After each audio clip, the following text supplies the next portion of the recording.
বাদাম বাদামে দাদা কাঁচা বাদাম, আমার কাছে নেই কবু ভাজা বাদাম, আমার কাছে পাবেন শুধু কাঁচা বাদাম।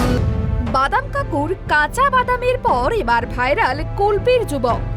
প্রসেনজিৎ চট্টোপাধ্যায়ের ১০০টি সিনেমার নাম নিয়ে গান বেঁধেছেন তিনি, আর সেই গানই এখন ভাইরাল সোশ্যাল মিডিয়ায়। আজকের সন্তান শত্রু যখন শিবা রিফিউজি, তুমি যে আমার মনের মানুষ, আমার তুমি প্রসেনজিৎ। ১৯০০ দশকের বাংলা ফিল্ম ইন্ডাস্ট্রির সেরা নায়ক বলতে এক কথায় মাথায় আসে প্রসেনজিতের নাম। আর থেকে আসে সকলেই তার ভক্ত, তার ছবি মানেই হিট, সিনেমার গান সকলের মুখে মুখে ঘুরত।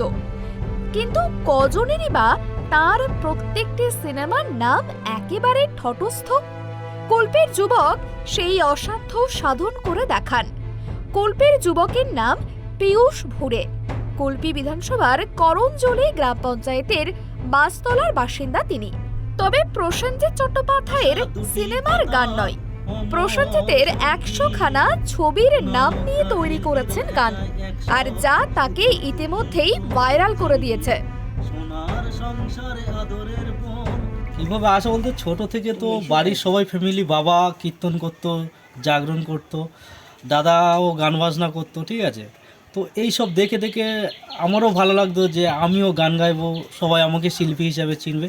কিন্তু আর্থিক কারণ আমি সেটা পারিনি, কারণ বাবার তো সেই সামর্থ্য ছিল না, কোনো রকমের সংসারটা চলতো। তো পড়াশোনার ফাঁকে ফাঁকে আমিও গান বাজনা শুনে শুনে মাইকে বা কোনো কারোর পাশের বাড়ি যদি টিভি ফিভি হতো যেতাম, সেখানে দেখতাম বিভিন্ন ছায়াছবি, বাংলা ছায়াছবি হতো, সেখানে প্রসেনজিৎ চট্টোপাধ্যায় ছবিগুলো হতো। সাত দোকানে কাজের ফাঁকে ফাঁকে আমি গানটা ওকে প্র্যাকটিস করতাম। দোকানে যখন থাকতাম, রাস্তা দিয়ে যখন হেঁটে আসতাম, সারাক্ষণ আমি গান গাইতাম এবং এখনও পর্যন্ত সেটাও প্র্যাকটিস করি।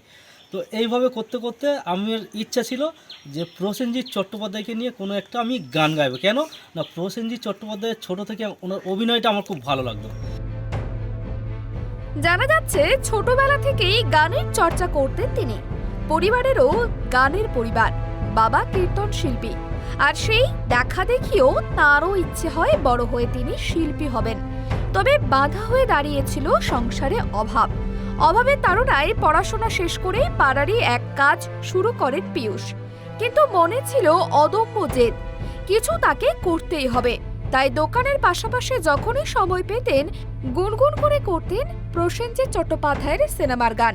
এরপর একদিন ৩ বন্ধু মিলে ঠিক করেন প্রসেনজিৎ চট্টোপাধ্যায়ের ১০০খানা ছবির নাম নিয়ে তৈরি করবেন গান। যেমন কথা তেমন কাজ, গান তৈরি করে সোশ্যাল মিডিয়ায় পোস্ট করতেই নিমেষে ভাইরাল হয়ে যায় সেই গান। আর এতে তো আনন্দ করবে, সব জায়গায় ছড়িয়ে পড়েছে, জানতো আমার তো গর্বিত হবো। তো আমি তো যে আমার আমি যে ছোটবেলা থেকে গান বাজনা ছিলাম, সেই সে ছোটটা হয়েছে, তো আরো তো আনন্দেরই। আমার 2 ছেলে। পেশায় কি করে এই ছোট ছেলে? এই ওই গান বাজনা করে এখন তারপরে আগে লক্ষণবাবুর ওখানে সেই কাজ করতে করতে সে গান বাজনা শিখলো। তারপরে এখন আমার বড় মেয়ের এখন এই সার কারখানা আছে, পানের করে, তাতে কাজকর্ম করে। শুধু যে সোশ্যাল মিডিয়ায় ভাইরাল হয়েছে পীয়ূষ ভুরে এমনটা নয়, পাশাপাশি কলকাতার বিভিন্ন জায়গা থেকে তার গান গাওয়ার সুযোগও আসছে। একটা ছবিতে গান গাওয়ার কথাও চলছে তার বলেই সূত্রের খবর। দক্ষিণ ২৪ পরগনার কুলপি থেকে গোপাল শীলের রিপোর্ট, ট্রাইব টিভি বাংলা।